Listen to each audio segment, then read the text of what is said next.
When I think back on that night, it still feels like a dream. One of those moments that shakes you, bends your heart in ways you didn't know it could bend, and stays with you forever. My name is Rachel Morgan, and I'm a single mom raising my 12-year-old son, Ethan. Life hasn't always been easy, but Ethan has always been my light. He's smart, kind, and sensitive in ways most boys his age try to hide. I thought I knew him better than anyone in this world. But when he asked me a question one evening at our kitchen table, I realized there were things even a mother can't predict. It had been an ordinary day in our small Ohio town. I worked a long shift at the local library, shelving books and helping people with their computer troubles, while Ethan had soccer practice after school. We got home around the same time, tired and hungry. I made spaghetti, our usual weeknight dinner, and we sat down at the table together. The sun was setting, spilling warm golden light through the kitchen window, and for a moment everything felt peaceful. But then Ethan put down his fork, pushed his plate a little away, and looked at me with a seriousness that was far beyond his years. His brown eyes, so much like his father's, met mine, and I could tell something was weighing heavily on his mind. "Mom," he said quietly, "can I ask you something?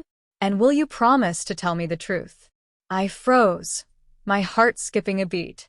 When your child asks you something like that, your mind races through possibilities. Was he in trouble at school? Was he being bullied? Did he learn something online that scared him? "Of course," I said softly, trying to keep my voice steady. "You can always ask me anything." He hesitated for a moment, then finally whispered, "Why did Dad really leave us?" The air in the room seemed to change instantly. My breath caught in my throat, and for a second, I couldn't speak. Ethan had asked about his father before, of course, but never with that much intensity. Usually it was small questions. Did Dad like soccer too? What was Dad's favorite food? Was Dad funny?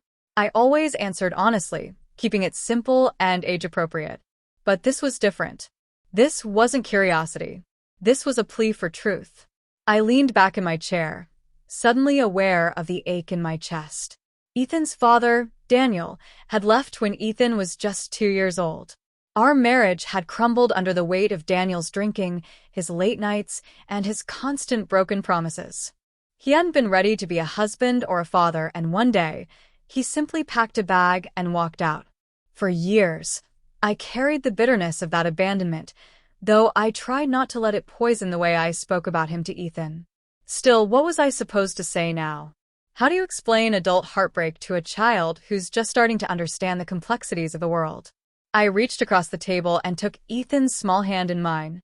His fingers were trembling just slightly, and that broke me even more. "Ethan," I began slowly, "your dad loved you very much. He still does. But sometimes, grown-ups have problems they don't know how to fix. And when those problems get too big, they can hurt the people they love. Your dad didn't know how to be the kind of dad you needed. So he left." Tears welled in his eyes, and my heart ached seeing them. He bit his lip, then asked the question that nearly undid me. Was it my fault? Did he leave because of me? I felt like the room tilted. No child should ever have to wonder that, and yet here was my boy, brave enough to put his deepest fear into words. I squeezed his hand tighter, blinking back my own tears. "Oh, sweetheart," I whispered, moving around the table to kneel beside him. I pulled him into my arms, pressing my cheek against his hair. "It was never your fault. Not for 1 second. Your dad leaving had nothing to do with you. You are the best thing that ever happened to me, and you are the best thing in his life too. He just couldn't handle being the man he needed to be." Ethan buried his face in my shoulder, and I held him close, rocking him like I used to when he was little. For a long time, we stayed like that in silence, the spaghetti growing cold on the table. That night, after I tucked him into bed, I lay awake for hours replaying his words in my mind. My son had carried that question in his heart for years, afraid to ask it, afraid of the answer.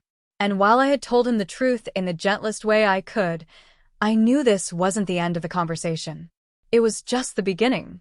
What I didn't know then was that Ethan's question would set off a chain of events that would change both of our lives in ways I never saw coming. Because sometimes, when children open their hearts, they also open doors you thought had been closed forever.